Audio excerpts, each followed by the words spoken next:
A critic is a creature who has views quite like a camel's. Flowers and fruit he scorns. In the flower garden of the honeyed muse he starves unless he finds a meal of thorns.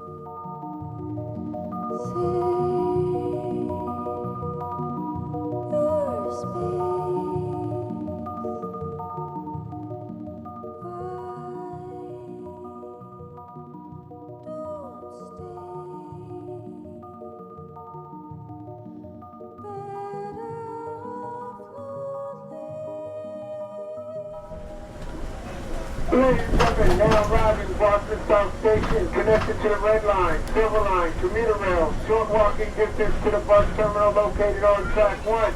Once again, now arriving Boston South Station, doors opening on the left side. Hey everyone, Casella here. Welcome to A Meal of Thorns.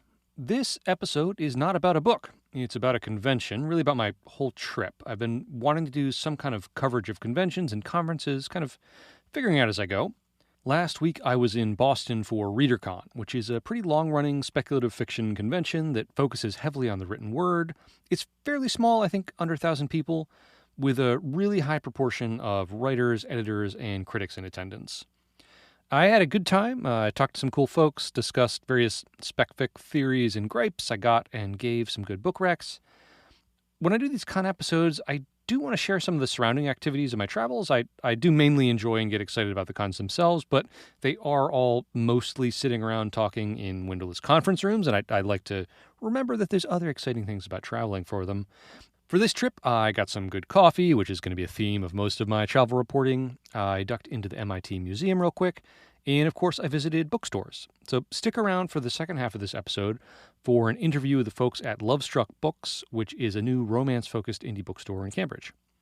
But first, Readercon. I sat down with Rae Borman, who is one of the chairs of the con, to get a little bit of a peek behind the curtain, talk about how it all works, what the folks running it think the vibes are or should be.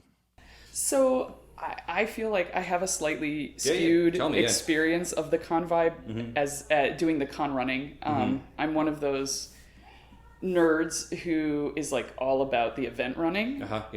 If you would like to know more about people's experience with programming other than your own personal, you actually need to go talk to someone else. I have not attended a program yet at Readercon this year, just because there's a lot going on behind the scenes, and that's my jam.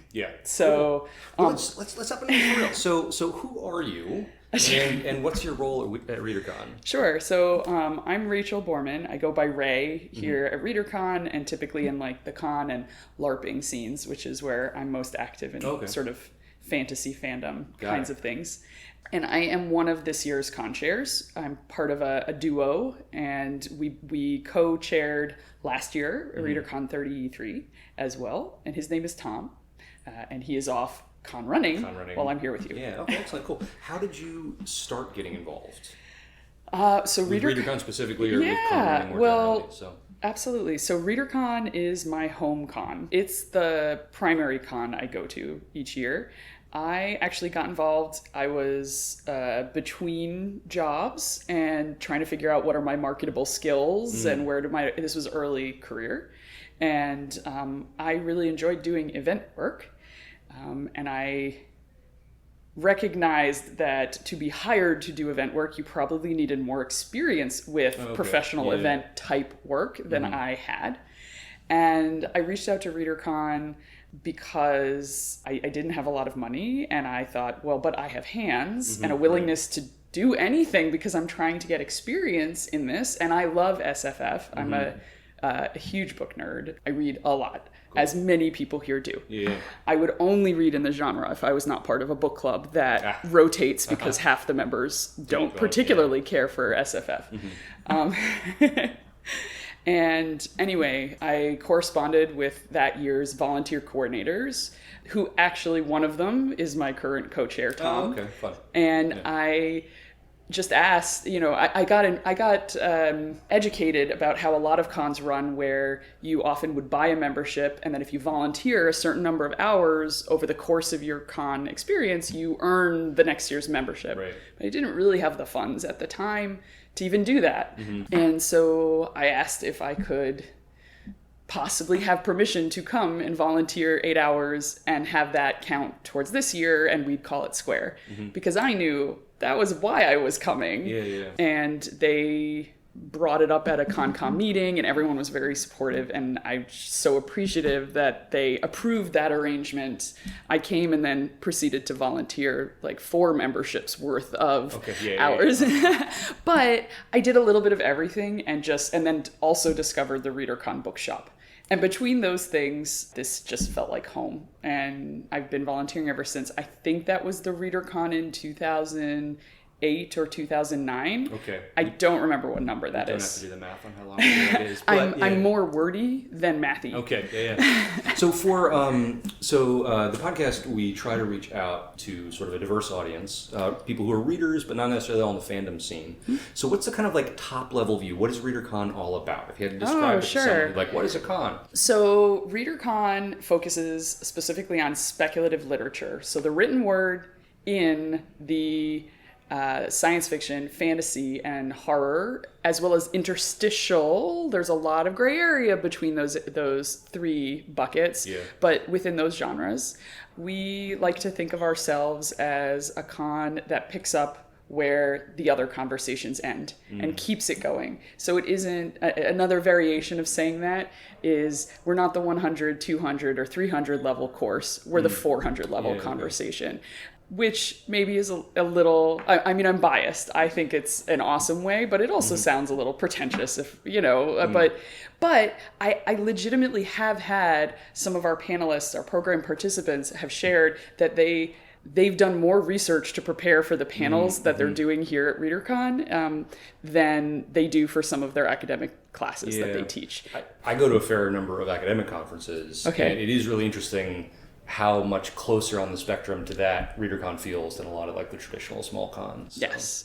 And we record, audio record all of our panels, and we try to, there is some video recording, but in light of privacy and all the things and the requirements related to that, we're more cautious about that. But we have a very rich archive because we have been approached numerous times by people asking if they could gain access to the recording of a particular panel. Either they might be doing research on one of the panelists who is speaking and sharing their perspective, or on the very topic that panel was on, and they'd like to hear and maybe be able to use it in whatever they're working on. That is a regular thing that happens for us. I love that idea of the archive for that. Because that's something I've been doing some research into fan history, and there are just these gaps. We're just like, I don't know what they were talking about. I don't know what they said. Or you can find the title of a panel, but not who was on it. So you've actually going in and getting the conversations. That's rad. Well, I will say, I feel like as a con chair, where part of it is about recruiting volunteers to help, we could use a lot of love in nurturing that archive and processing audio footage and inventory and all that. It's rudimentary, but we have it. So we're protecting it to make sure that we continue to have it. The work of making it as accessible as possible is a little more complicated right now. Shout out to the archivists and librarians who are listening. Yes, please. Files. Cool. Give me a sense of just kind of like the scope of this, like the rough size, like roughly how many people here, roughly how many volunteers are involved. Oh my gosh. Okay. So I think that it is safe to say Readercon ranges from your sort of 650 to your 950. For attendees. And maybe about, safe to say, a third of that are published authors. And maybe it's even more because, that's kind of like, that represents maybe the published authors and industry members who are on panels. But one of the cool things about Readercon is almost all of our program participants are also here as attendees. They don't just come sit on their panel and then disappear to... We do have a green room for preparation and chill out space for our program participants, like many cons do.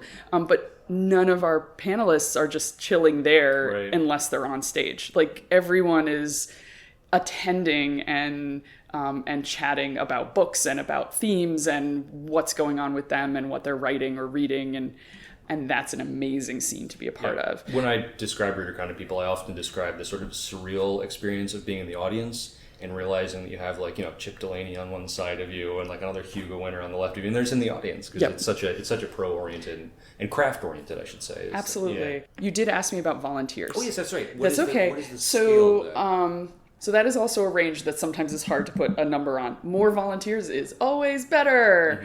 I would say we have a committee and a staff of somewhere between 10 and 20 people. And then another 10 to 20 volunteers, who many of whom are longtime volunteers, but we only sort of see them at con, and then others are absolutely new folk who find out they can help Readercon behind the scenes, and sort of every variation of that in the middle. And then there are also volunteers who might not come to con because it conflicts with something that they have in their lives or their work, but they're helping make Readercon happen in the between months when there's a lot of preparation that takes place. What would you say for people who aren't familiar with con running? What are like just a handful of some of the things, like here are the big areas that need a lot of energy, a lot of time that people might not think of behind the scenes? When you're thinking about like, next year, like what are the things like, okay, I know I'm gonna have to chunk a lot of time at this? Well, so it depends on what role you have with con running. So as con chair, a lot of it is delegating, is recruiting people and matching people and asking people to help you do key different tasks, whether that is related to sound and audio, whether it's publicity is a big area that could use a lot of love always. We have a program and program committee kind of has its own processes that, without that, there wouldn't be a program. We have an arm that handles our registration process and making that smoother and easier, which has more... It feels most real when you're at the con, but requires all the pre-con planning work to make that smooth. Once you're at con, no more changes can be made. You're not, that sort of thing. We have a number of hospitality type areas to make the con experience sort of more fun and more pleasant, and sort of planning for those. There's logistics. We have a storage unit. Some things get deep in the weeds, but I think one of the things people don't realize is some of the tasks that need to happen. It amounts to 3 emails, but being immediately responsive. And if it has to happen in a week where there are 5 other things that have to happen that week, having someone be willing to be in charge of those 3 email exchanges is crucial. And so valuable. So, and then at con, oh my gosh, I mean, it's as simple as just like running and putting up signage in places so that when people exit a program, if there's been a change to programming, they know where to go and what to do next and how it's changed. We have an info desk where you can go for all the questions you might have. So that needs to be personed by someone who mostly knows the answers to those questions. Anyway, there's a lot of different types of things that go in behind the scenes. Yeah, it always astonishes me when you start looking below the tip of the iceberg. What had to happen just to get these people in a room where someone's talking, which doesn't seem complicated, but then you think of everything that had to go into it. So, I know you're probably head full of this con, as we're in the last day of it here. What are a couple things you've thought about for the future, for things you plan to improve or change, or would if you could? Oh my goodness. Well, so in my non-Readercon life, I run a marketing communications company. Okay. And so I mentioned publicity. That is very near and dear to my heart. I feel like there are many communities of SFF fans who must contain some people who read the written word. And now, for the record, that doesn't mean it has to be printed on paper, although we love paper books. It is also ebooks and self-published, and there is some fan fiction, although it's not necessarily the direct focus as it is at potentially some other cons. Getting that word out, I think we can always do a better job. Whether it's the geographic community that we're in, we just moved from a hotel in Quincy to a hotel in Burlington, and the community around Burlington probably is not aware of it because we didn't explicitly connect with them. So one of the things that I hope we can continue doing more of is making Readercon more and more accessible to additional communities in our local geo, populations and groups of people who may not have realized that Readercon's available to them and has resources in place. So, for example, this year we partnered with the New England Finger Dancers, who are more known in the Renaissance Fair circuit for what they do, but they came and provided ASL interpretation for some of our key programming, our guest of honor interviews, and a number of panels in our main programming room on Saturday of the con. We also had assistive listening headsets provided by the neighborhood developers, and live closed captioning that, shout out to our tech team for figuring out how to make that happen this year. They're small steps, but they're really meaningful to me personally, and then I hope that they can be meaningful and make Readercon a place that more people can come and be a part of our conversations. Yeah, absolutely. And I will also just shout out that the audio team has done a great job. I've been able to hear everything, but yeah, having the captions as well has been great. So, awesome. Cool. We're really looking for more ways to, not only put resources and accessibility in place, but then we need to communicate out that it's here so that folks know and can participate, and then tell us how we can keep, help us know how we can keep improving. Cool. That's great. Yeah. Communication is so hard. It's also fragmented. It's hard to find everybody. But last question. Sure. What are some things you've been reading and enjoying? Could be new, could be old. Oh my gosh. So things one of my big reads for this past year that I have been recommending to everyone is Naomi Novik's Scholomance trilogy. Yeah. I loved it. I had the privilege of being her guest of honor liaison a few years ago when she was one of our guests of honors, and she's an amazing and such a friendly person. So I definitely fangirled a little bit, but just getting to interact with her and be a big fan. I'd already read Uprooted at that point. I think Spinning Silver hadn't come out yet. And then in the more recent years, reading the Scholomance trilogy. So that was a big one. And then, to be totally honest, I read a lot of YA with my daughter. And we just finished Fablehaven, and we're in the middle of Impossible Creatures. Okay. And they're different and new. And maybe not everyone would say they're different and new, but reading them with a child who is experiencing some of the tropes that are in these books for the first time is really fun. That's cool. That's fun. Well, thanks so much. Thank you for your time. And thank you for the much longer time you've spent getting this thing going. So, thanks so much. My pleasure. Thank you. So Readercon returned to Burlington this year, which is a bit north of Boston, after having been held in Quincy, which is a bit south for a while. I have to say that I really missed the courtyard at Quincy. The Burlington Hotel didn't have quite the same friendly central hangout kind of spots. It is walking distance to a Clover Food Lab, though, which I was happy to discover. Programming at Readercon was pretty good. I caught a couple of panels that stuck with me. There was a really interesting one on a Worldcon speech that James Blish gave in 1960, talking about the tension between science fiction's sense of wonder and the sense of conviction. And there was another very good one about Joanna Russ's The Female Man on the 50th anniversary of its publication. Although I will note that that discussion did not get into issues of transphobia in that novel, which I think one needs to be aware of. But yeah, it was a really cool conversation nonetheless. Russ is someone I really want to talk about on the podcast eventually. There were also some great reading sessions, including by friends of the pod, Benjamin Rosenbaum and Sunny Moraine. Quick plug to go check out their episodes on fire logic and pattern recognition if you have not already.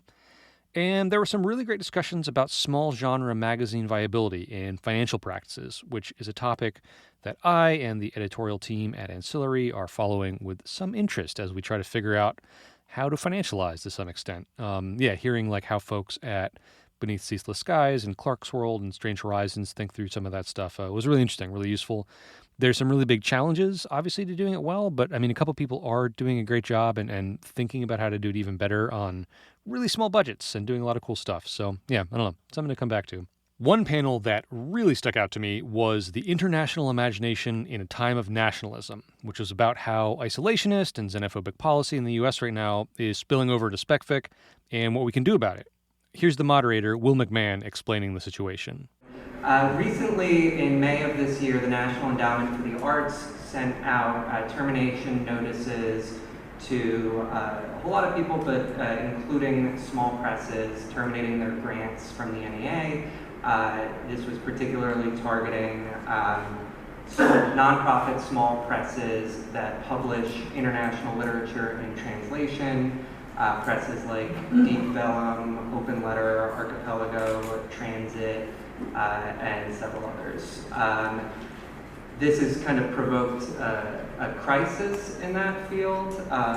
We're not necessarily going to get into all of that, as that would be a much longer discussion. I would point to anyone who's unfamiliar with the situation. A couple of resources would be the Los Angeles Review of Books published a really in-depth article about it. The 3% podcast, which is put on by Open Letter, one of the effective presses out of the University of Rochester, did a 3-part series on it. So it was the 3% podcast. And in not this past week's, but the prior week's issue of Strange Horizons, we did a review special where there were 5 reviews of books from effective presses. One was by me, one was by Casella. And then there's a Critical Friends podcast episode with me, Dan Hartland, and Rachel Cordasco about it as well in that issue. So anyone who's interested, go to that. But that is the unfortunate reason that we are here to discuss a very positive topic. So maybe let's quit bumming each other out and get into that. So I'd love to, I think that even just in the intros, some really interesting subjects were coming up. There's a lot of it, there's not enough of it. And there are some threats to it. What can we do? Presumably no one here has any sort of major role in the federal government. If you do, let's be outside.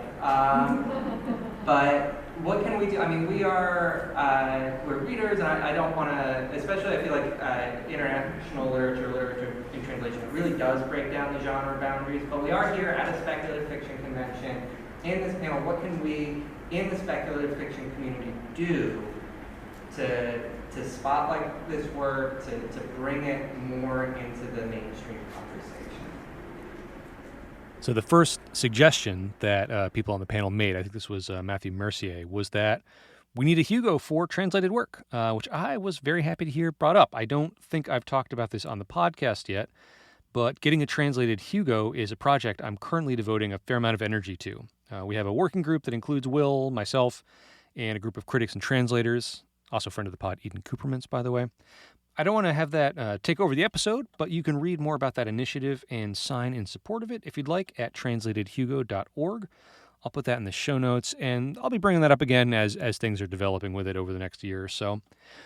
The other thing that people recommended, besides the Hugo Award for translated speculative fiction, which would be super cool, but aside from that and above that and beyond that, people were saying, talk to your libraries, talk to your bookstores, talk to your book clubs, get people reading this stuff.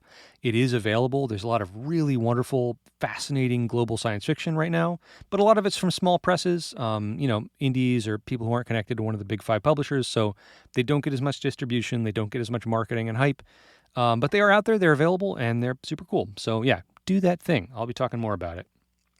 Other thoughts about Readercon. I do want to say, as a critic and a reader, I am mildly concerned about the ratio of works referenced skewing filmic as opposed to literary. That's something that's been jumping out at me at a few different supposedly bookish cons over the last couple of years. And I think we should all get curmudgeonly and ornery and kind of media elitist about it. So let's work on that. And a thought that occurred to me from the audience at multiple panels, and I realize I'm extremely biased on this. I think we just need more critics and reviewers on panels in general. I think just having someone with like a sort of a very broad critical attention to what's going on and maybe a little more tuned into the current scene, the current vibes, the current arguments. There was a panel that I was really fascinated about the description of it, which was about reviewing, because it referenced a post that I have thought about a lot from Renee at Lady Business about sort of where negative reviewing belongs right now in the ecosystem. And I feel like we've all been talking about that a ton in the circles I run in. But even though everyone on this panel was very intelligent, had a lot of cool things to say, they weren't really like plugged into that discussion. It was kind of disorienting. It was very strange to have people talking about the critical scene supposedly without like referencing all of the people who are working right now. I don't want to go super long on it, but I do think we're in this little, I don't want to say golden age, but we're in this little boom right now, sort of like new communities forming, new magazines and venues doing really well, a lot of critics and reviewers who are talking to each other and it's offering really interesting insights about speculative fiction. So I think we're in a good moment, and it would have been cool to hear that more, because I think if you didn't know that, you would have walked away from that panel not realizing that those discussions are going on. But anyways, maybe next time.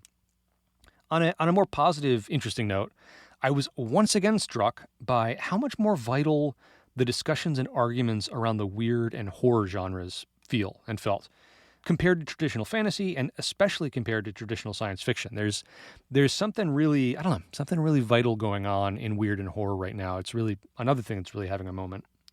Also, at one of those panels, scholar and author Michael Cisco, who writes weird fiction and writes about weird fiction a lot, he called out John Stone's The Monster at the End of This Book, which, if you don't know that one, that stars lovable furry old Grover, as a prime example of weird fiction, which is 100% correct. I'm really glad he called it out, and I am still thinking about it. But yeah, Readercon. I recommend it. I'm planning to return. I think it might kind of turn into my home con. So yeah, we'll see how that goes. We're going to take a quick break, and when I come back, I have some brief coffee notes and an interview at a new romance bookstore in Harvard Square.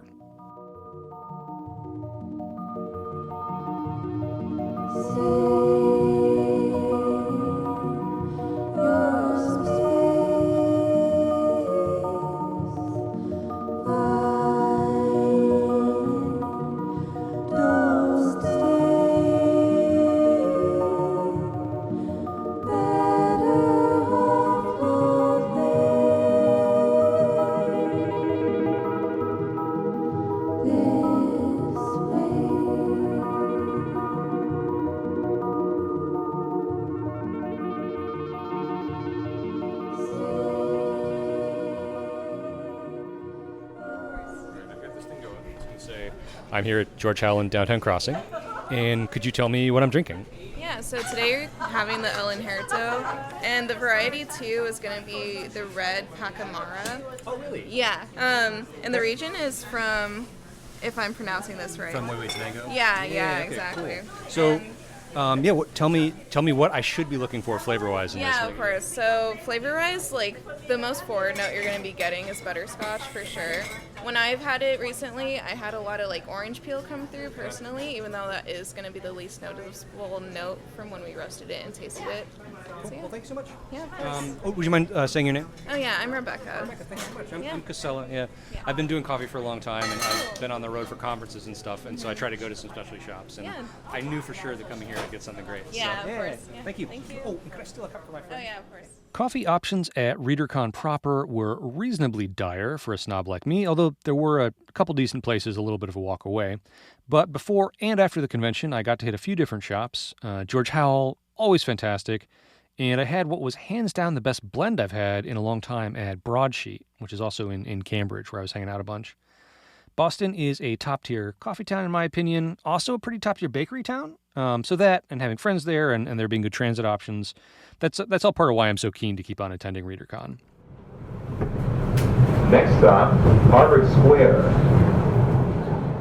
In addition to coffee shops, of course, one of my favorite parts of traveling is hunting down bookstores. And I'm going to try to do the occasional interview with book people who are doing interesting things. In Cambridge, where I was staying with friends before the con, a new romance bookstore has just opened up, and it seems to be doing fantastically well.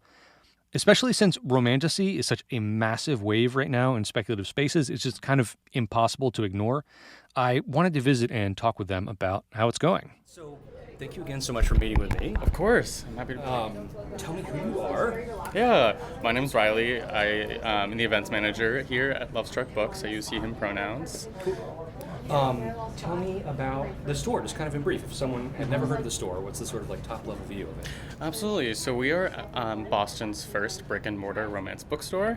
So we are very happy to have every subgenre of romance that you can think of, but we're honestly more than just that. We have an entire sci-fi fantasy section, general fiction, non-fiction section as well, and we have a really flourishing kids section. So we think that Lovestruck, while we are dominated by romance, we kind of cater to all audiences because love is more than just romance. It's more than just the like the sexuality that you find in romance novels. We are about platonic love as well. And how long has the store been open for?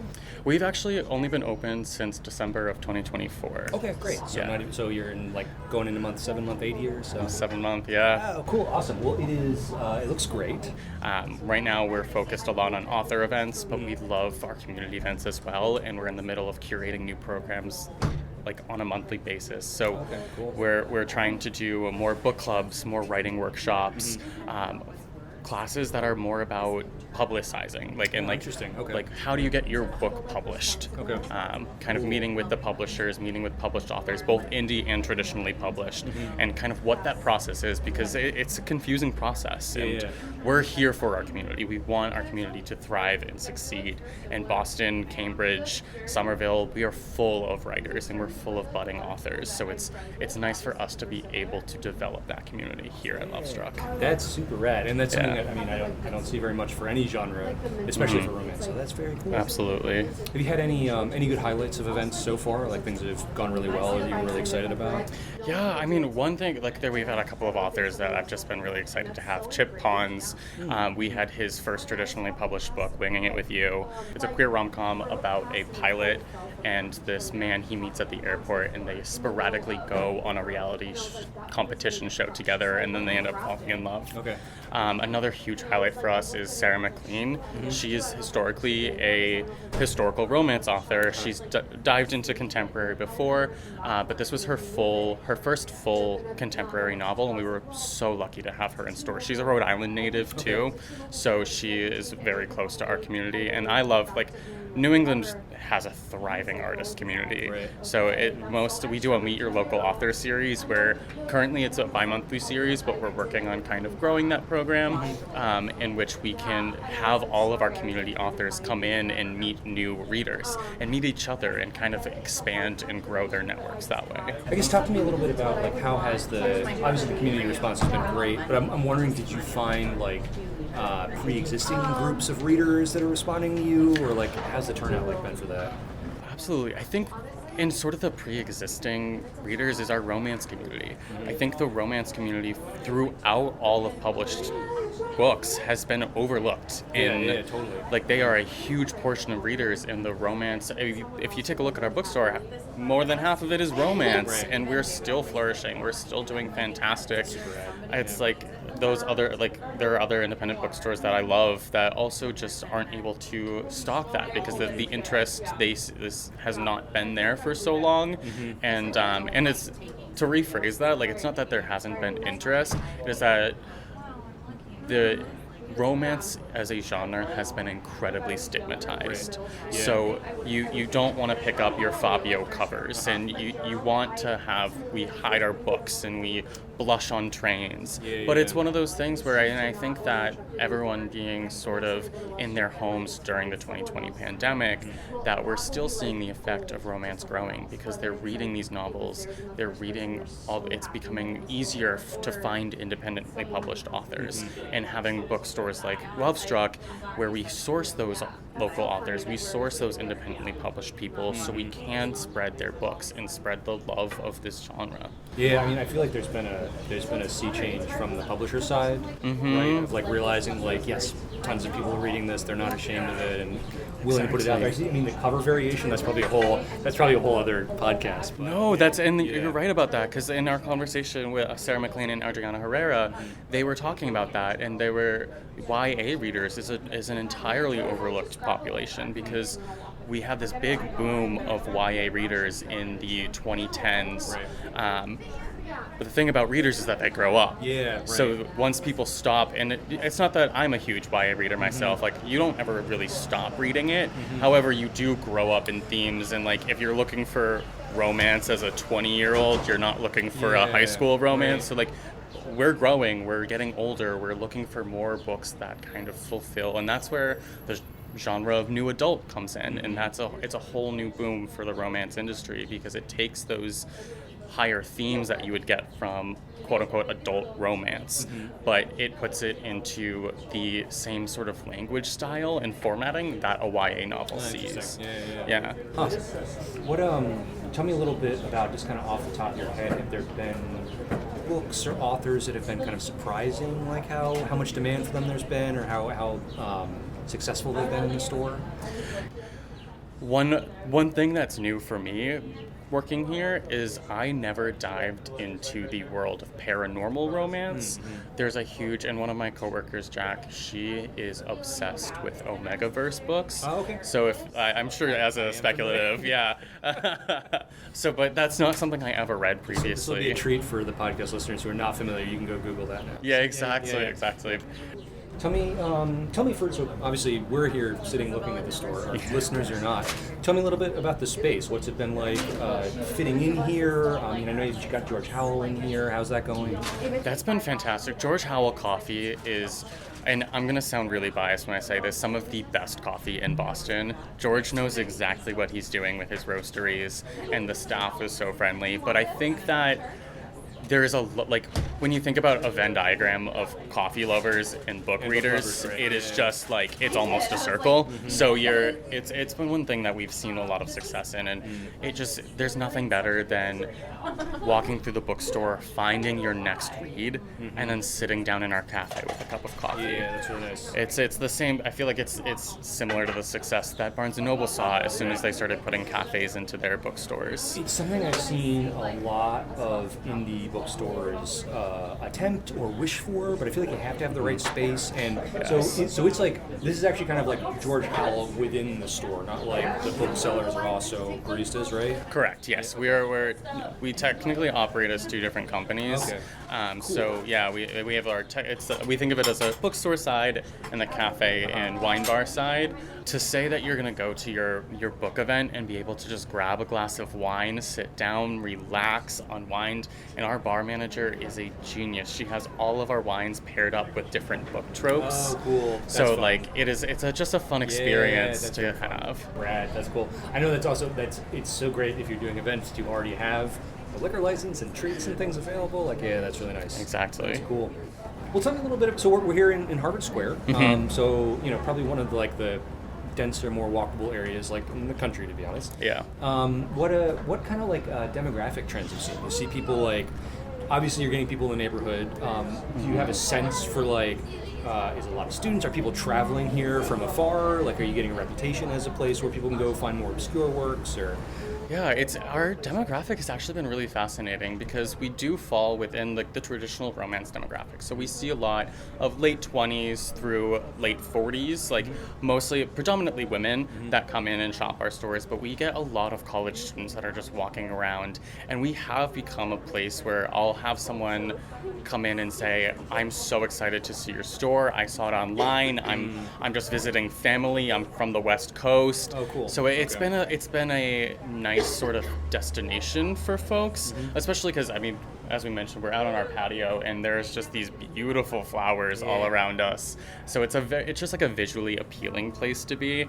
Oh, yes. So one thing I was wondering, and it's okay if the answer to this is just no or not sure, but I was wondering if you all keep your eye on any other similar projects. Like, are there other romance-centric bookstores that were inspirations, or that you look at online to see what they're doing? Do you know of any? I know I have seen some used bookstores that specialize in romance, but I was racking my brain and couldn't think of having encountered any new focused romance places. Yeah, so there's definitely a lot of up-and-coming romance bookstores, and not even the ones that have come before us. One of the biggest examples I can think of is the Ribbed Bodice in Brooklyn. Right, of course. They're the very first brick-and-mortar romance bookstore, and kind of the inspiration for all of us. They do amazing events. They are amazing groups of people. And then I know that Grump and Sunshine up in Maine as well. Okay. We are connected with them. And then I believe it's called Kiss and Tell. There is it's Read My Lips, which is a virtual romance used book community. And I believe they're located in Boston itself. Okay, nice. But it's a very niche concept. So everyone who's involved in the industry, and I can say I have very close ties to other independent bookstores in the area. So they're maybe not romance bookstores, but we have friends with Harvard Bookstore, Trident Booksellers, The Purple Couch, and they're just all of our independent bookstore networks. It's so lovely, and this community is incredible. Oh, that's cool. That's really good to hear. Yeah. I was a bookseller in Chicago, and that was something I really cherished. Was like, someone comes in to buy a book, you don't have it, but you can look up someone else and be like, hey, head this way, they'll probably have that kind of thing. So. Exactly, and that's the same. We had send people to Harvard Bookstore all the time, and just be like, especially when it kind of, like I said, we have a limited general fiction section and an even more limited nonfiction section. So if it's something that I know we don't have, it's just an easy, they'll have a larger selection down there, and they're lovely people. Cool.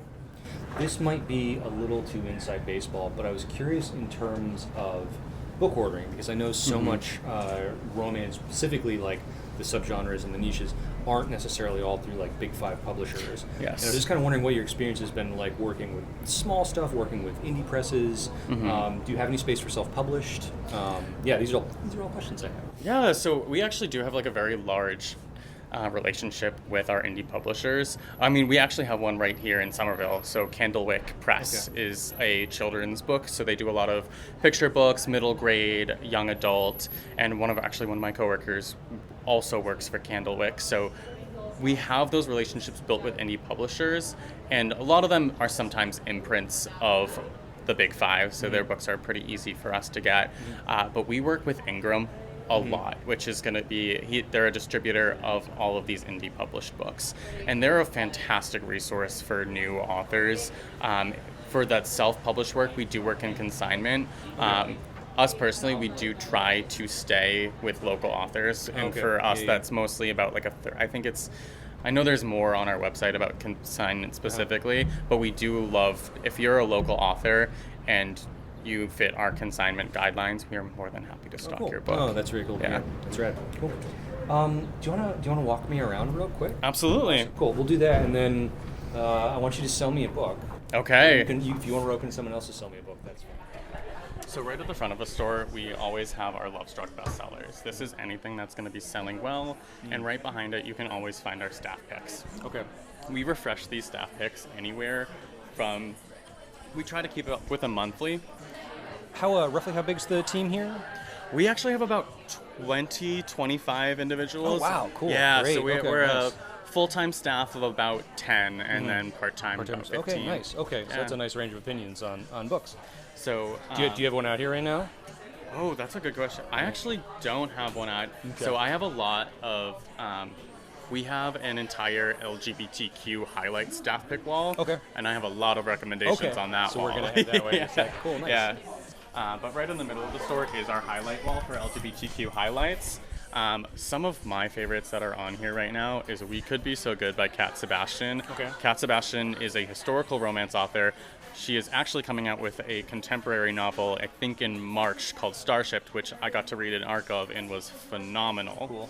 Another one of my favorites is The Shots You Take by Rachel Reed. That's a hockey romance. It's a second, a late in life romance.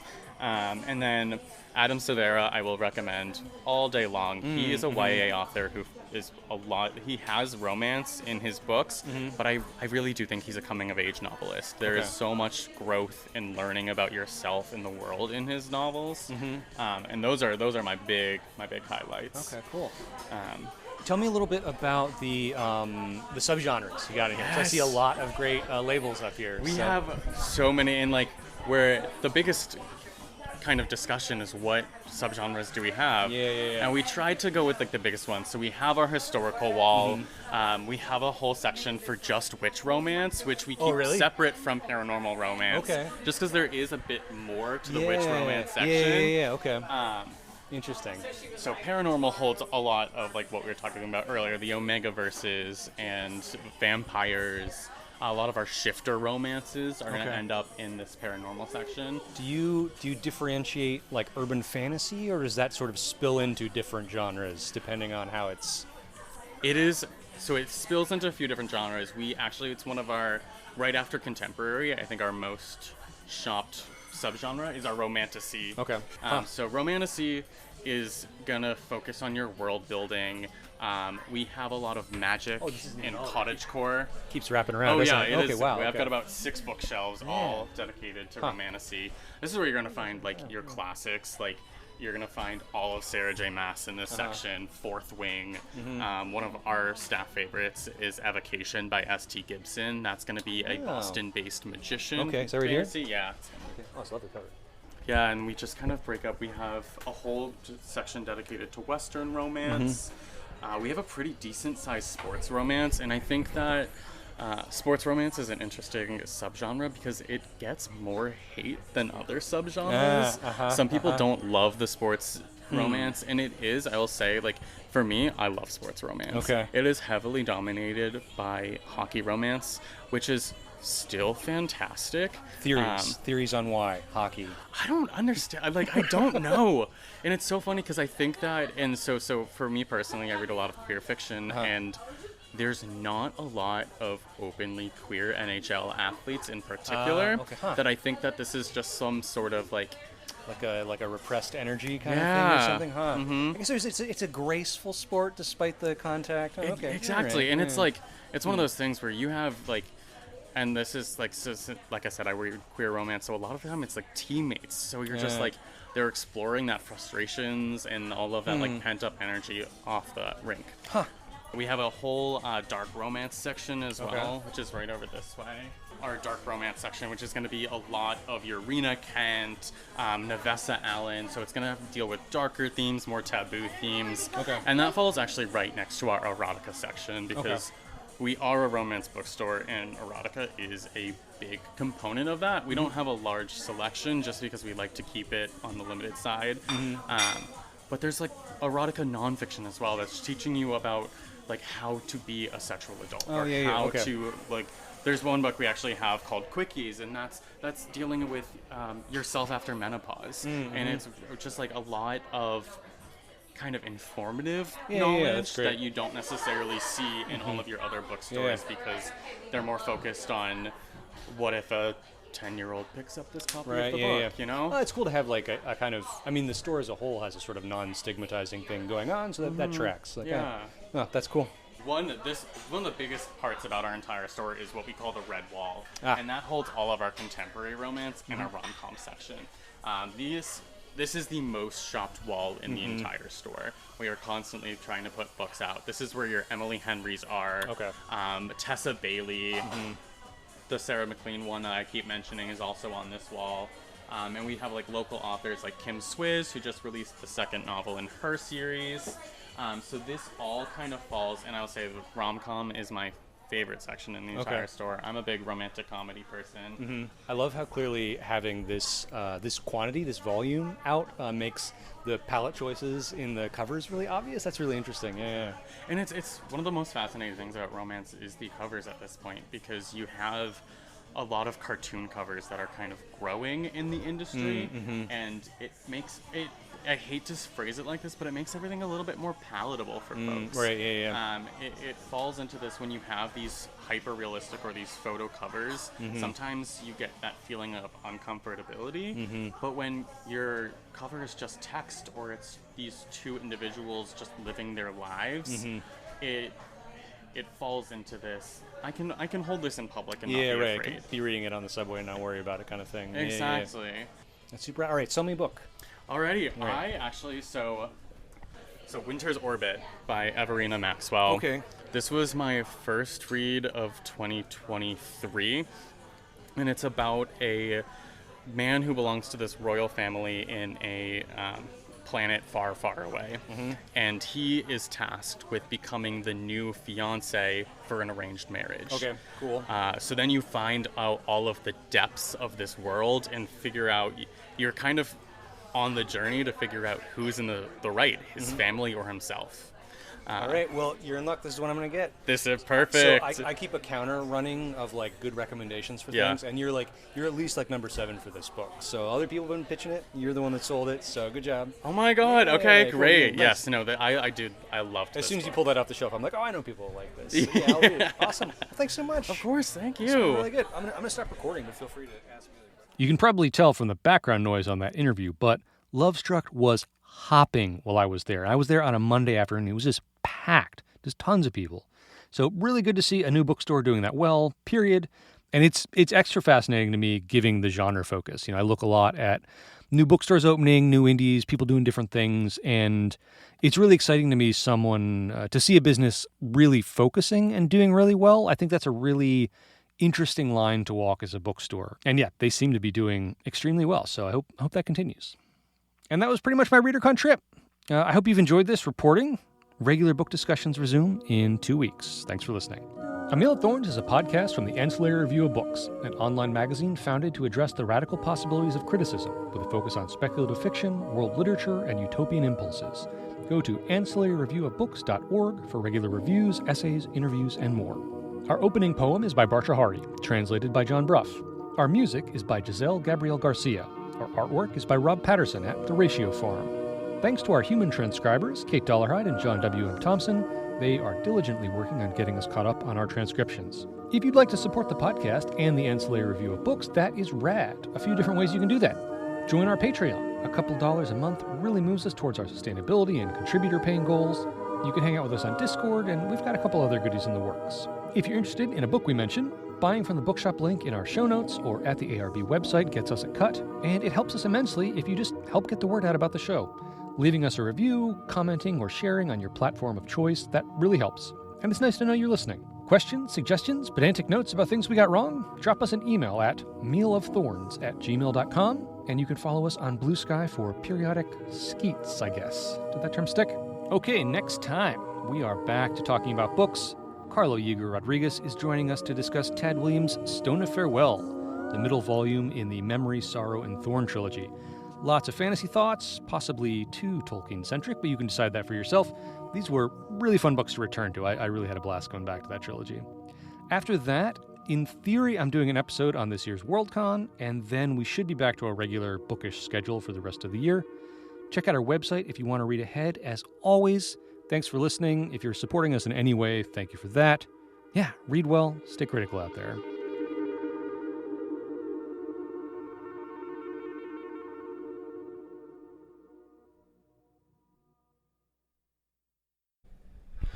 All right, this is the weird little track spring that's holding the incredibly heavy hotel bathroom door in place.